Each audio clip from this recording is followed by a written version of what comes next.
most unusual cases which Sherlock Holmes was ever called upon to solve began in a small private school for boys in the north of Belgium. The boys' dormitory at 4 in the morning, lighted by a full moon, looked quiet and peaceful. It would have been difficult to imagine that here began a train of events which filled 4 graves before it was stopped.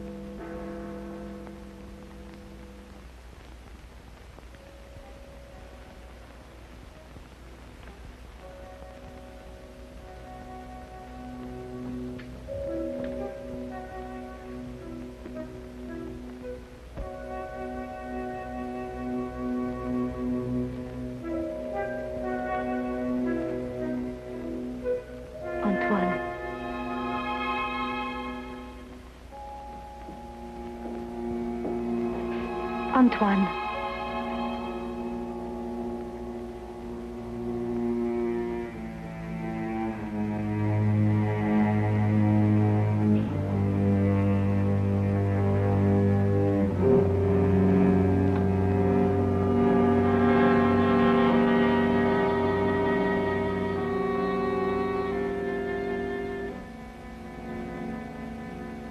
He has gone out.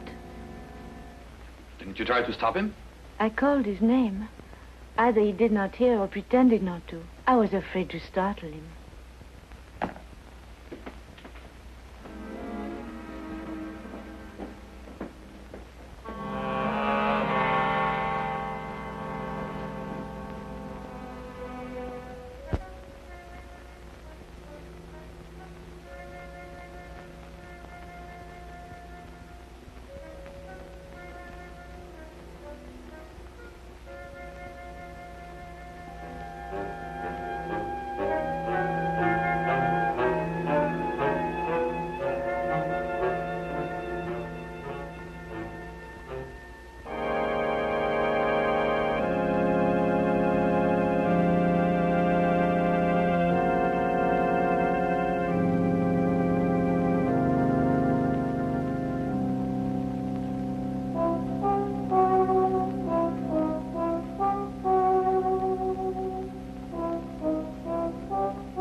This time, it's you.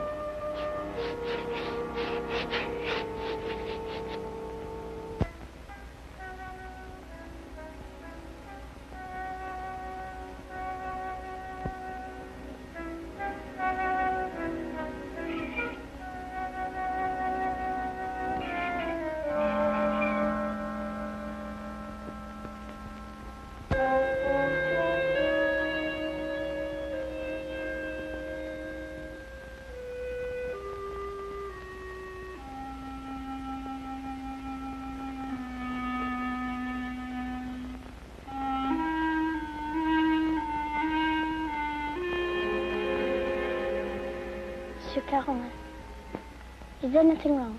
No. Nothing, Antoine. Go back to sleep. What are you going to do? The police? It will be the end of my career. We'll have to close the school. Send the boy away? Would that stop it? I suppose not. It's horrible. 3 deaths in 3 months. Each one foretold by the writing on the church steps. I still think the police... No. But your own life... I've never felt in better health. And if I'm careful to keep out of drafts and avoid falling downstairs. How can you joke at a time like this? There's a man in London. He's solved cases even more hopeless than this. Sherlock Holmes? You thought of him? Let me write to him. And ask him to do what? To come here, investigate. Find out who is responsible for those deaths and how a schoolboy can tell in advance who is next to die. And have the school invaded? Our teachers questioned? Our boys terrorized? I'll do my own investigating, Mademoiselle Grande. In my own way.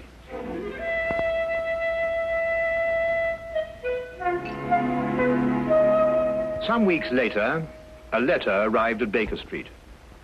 Holmes read it over once to himself and then aloud to me. Dear sir, it will be a source of eternal regret to me that I allowed myself to be dissuaded from writing to you sooner, Mr. Holmes. Now Mr. Carolan is dead of natural causes, the doctor says, though I am not sure he isn't mistaken. I pray that you will come to Arno without delay and lend us your assistance in putting an end to these ghastly occurrences. Respectfully yours, Marie Grande. You deduce that the writer of the letter was young? I'll go further than that. I'm prepared to wager that she's madly attractive to boot. Mm-hmm. Better and better. And on what do you base these interesting conclusions? Wishful thinking, my dear chap. Wishful thinking. Then wish no more. She is both young and attractive, with hair the color of autumn honey. Oh, did you read that between the lines? No. This came with the letter. Uh-huh. A lovely color, you'll admit, Watson. And from a beautiful young woman at that. Now, come, Holmes. That's neither logical nor factual, and you know it. You aren't the only one privileged to think wishfully, my dear Watson. Bravo. So you're going to take the case? Yes, and if you pack for us both, I'll arrange for tickets. The boat train took us to Dover.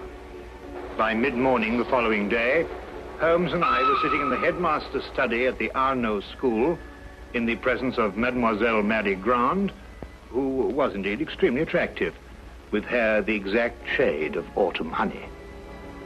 Then you're quite sure you've told me everything, Mademoiselle Grande? That is only the matter of the old woman, but I don't think it's important. Well, let me be the judge of that, mademoiselle. Her name is Madame Soulet. She's a harmless, feeble-minded woman who sells charms and love philters for the ignorant. Some have called her a witch.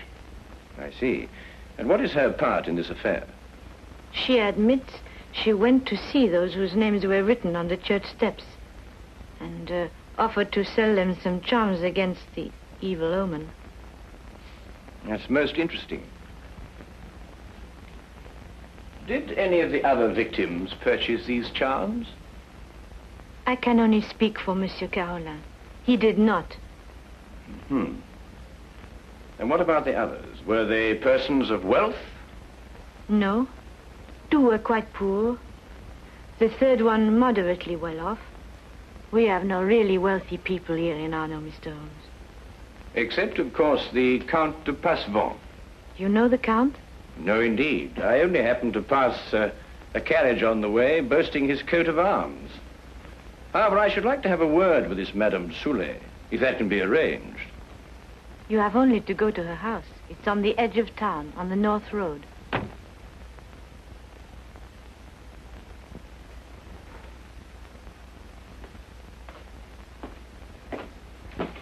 Monsieur Manelli, this is Monsieur Holmes and his friend Dr. Watson. Monsieur Manelli, our new headmaster. How do you do? How do you do? Now that you're here, Mr. Holmes, we have hopes at last of getting to the bottom of this terrible affair. Thank you, sir. I can only hope to do my best. Mademoiselle Grande has given you all the facts? All the facts at her command. Perhaps you can supply some additional ones. I am sorry, no. Mademoiselle Grande was the favorite member of the faculty here. She had Monsieur Carolin's confidence, not I. I see. And now that I've had the honor of meeting you gentlemen, I hope you will forgive me if I go to meet my class. But certainly. By the way, mademoiselle, Dr. Dimanche is waiting in the vestibule. Did you send for him? Yes, I did. I'll go and fetch him. I'll be back directly.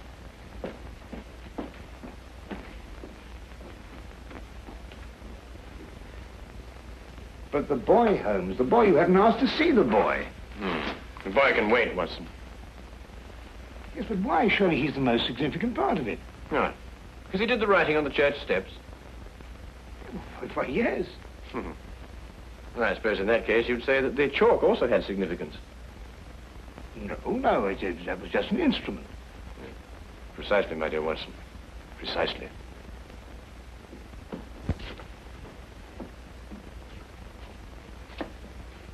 Mr. Holmes, this is Dr. Dimanche. Mr. Holmes and Dr. Watson. Delighted. How do you do, Doctor? Always happy to meet a colleague. Thank you, so am I. I hope I haven't kept you waiting. I came as soon as I got Mademoiselle's message. Won't you sit down? Thank you. Mademoiselle Grant tells me that you're the physician who attended Monsieur Carolan shortly before he died. Yes. My last examination of him gave me no hint of what was coming. I see. And yet you're positive he died of natural causes. There's no doubt about it. I believe 3 other persons died recently in Arno, shortly after their names appeared on the church steps. Did you attend them also? Arno is a small town. I'm fortunate or unfortunate enough to be the only doctor here. Previous to your present fortune, or misfortune, you practiced in Paris, I understand. I see Mademoiselle Grant has briefed you well. I told nothing of your past, Doctor. Then how do you know? Well, you dress with the flair of a Parisian. And if you've been living here any length of time, I should imagine you would have acquired a more homespun costume. I might have ordered these from Paris. On the income of a country physician. What do you think, Dr. Watson? Hardly likely, Holmes. Capital, Mr. Holmes.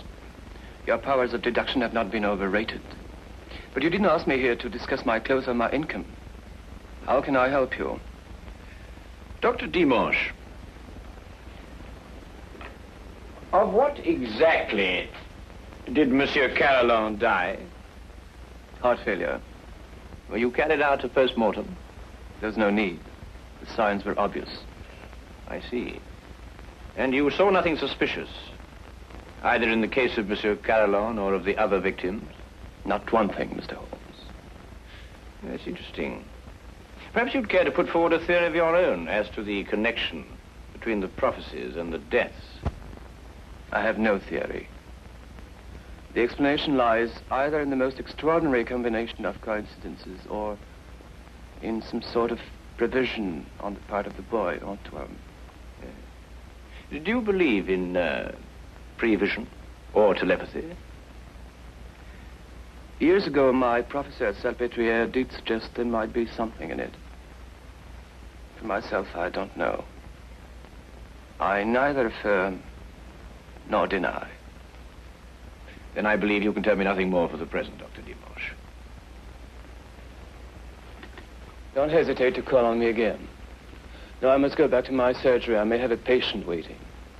You never can tell. I'll be here early tomorrow afternoon for the monthly examination, mademoiselle.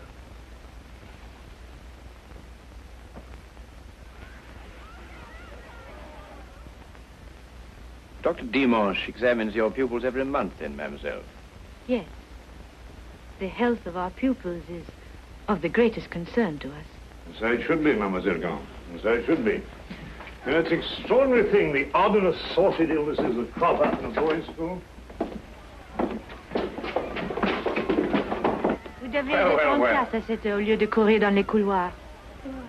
Allez maintenant. That is he. So that's the boy who on 4 separate occasions was able to foretell the death of a citizen of Arno. Well, there must be some logical explanation for it. There is, Watson, there is. Holmes, do you know how it was done? Yes, that part was simple. Our main difficulty will come when we try to prevent the 5th murder.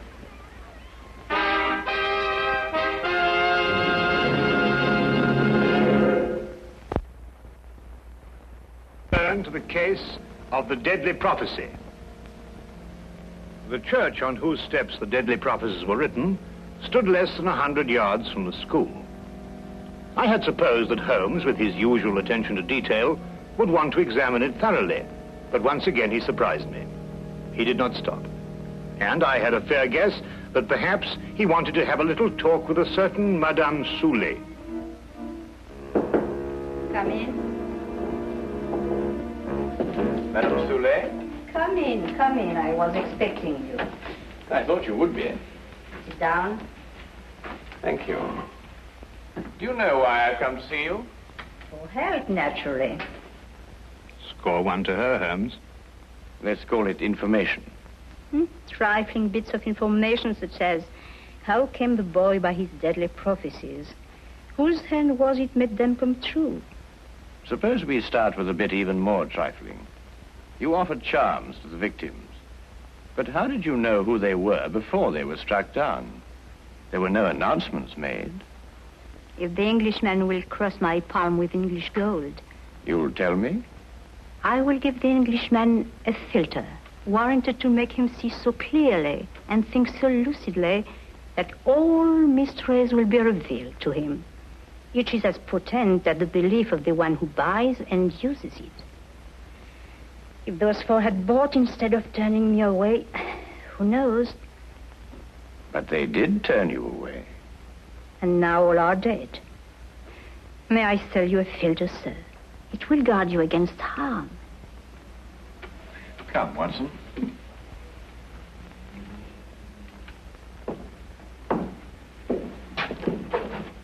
Good day, Madame Soulet. You are a wise man. You say little and listen well. Good day to you, sir.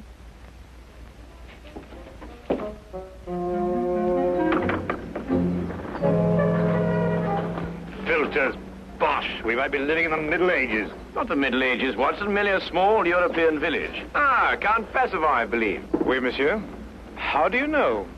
I saw you in your carriage, sir. Ah, are you enjoying your stay in our village, Mr. Holmes? Do you know me, Count? I saw you from my carriage. Ah, bravo, Count. As you say in France, touché. May I introduce my very good friend, Dr. Watson? Enchanté, docteur. How do you do, sir? Have you formed any conclusions, Mr. Holmes, as to the names that were written on the church step? Well, at the moment, Count, I must confess that I am more interested in the names that were not written on the church step. Mine hasn't been written on it yet. And I don't believe it will be. Tell me, sir, you know this village. Have you any ideas? I am not superstitious, Dr. Watson. I do not believe...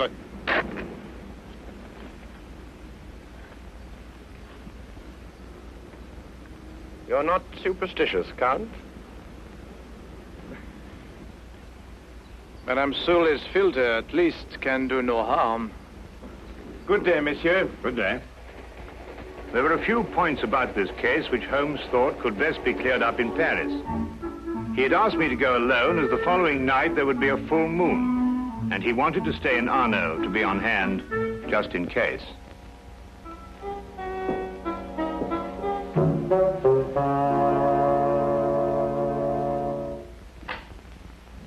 What is it? What's happened? Nothing at all, Antoine. You were walking in your sleep. Now, be a good boy and get back to bed. I can't. There's something I must do. Not tonight. Not tonight, Antoine. Yes, sir.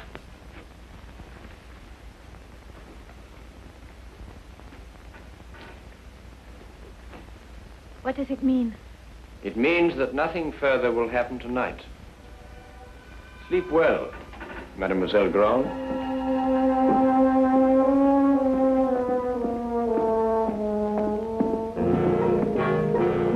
The carriage came to fetch me at the station. Later, I found Holmes at the school. Well, you may go back to your class now, Antoine. Well, Watson, did you have a successful trip? Yes, you were right. Good. Mr. Holmes, was the boy able to tell you anything? No, but his silence was eloquent. Oh, by the way, I should like to have the use of the headmaster's study for a little gathering shortly before midnight. You name the murderer? No, he will name himself.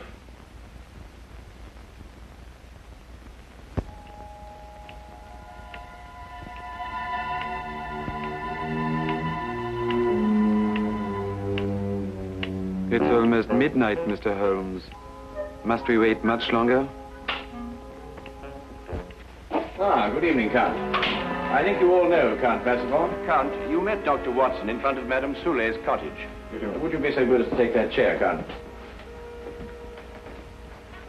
I expect you're all wondering why you've been invited here at such a late hour this evening. Well, we are concerned with the murder of Monsieur Carillon and of 3 other citizens of Arno before him. Mr. Holmes, are sure they died natural death? I happen to believe that they were murdered. Now, the question is, with what motive? Profit? But these were ordinary people of modest means. The murderer could scarcely hope to enrich himself at the cost of their lives.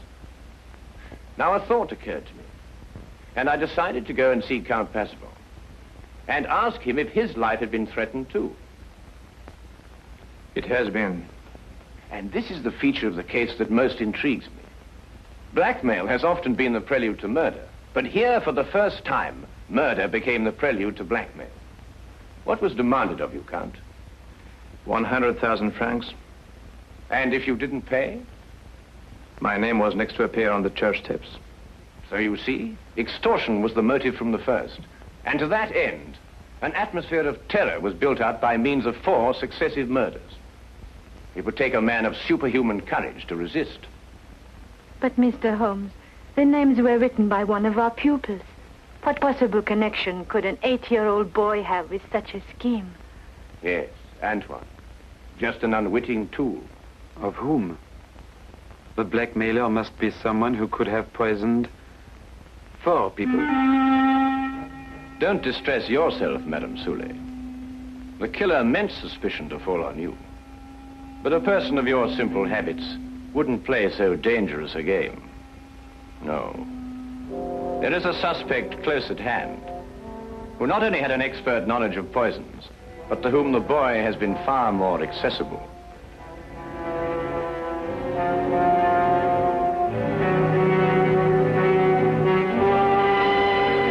Accessible regularly once a month. This suspect was once a pupil of Dr. Charcot, who lectured on hypnotism at Salpêtrière Hospital in Paris. It would have been as easy for him to send Antoine on his monthly errands as to wind up a mechanical toy. Dr. Watson. Yes?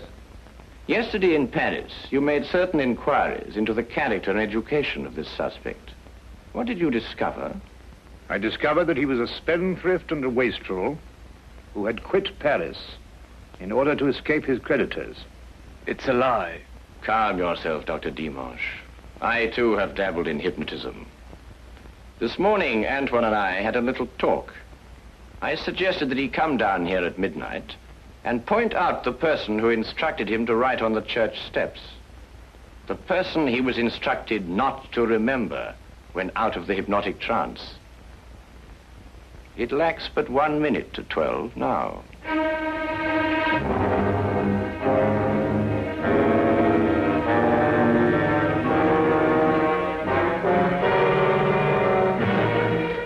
Stay where you are, all of you. Don't be a fool, Doctor. When I visited your office this afternoon to look over your stock of drugs, I took the very ordinary precaution of emptying the cartridges from your gun.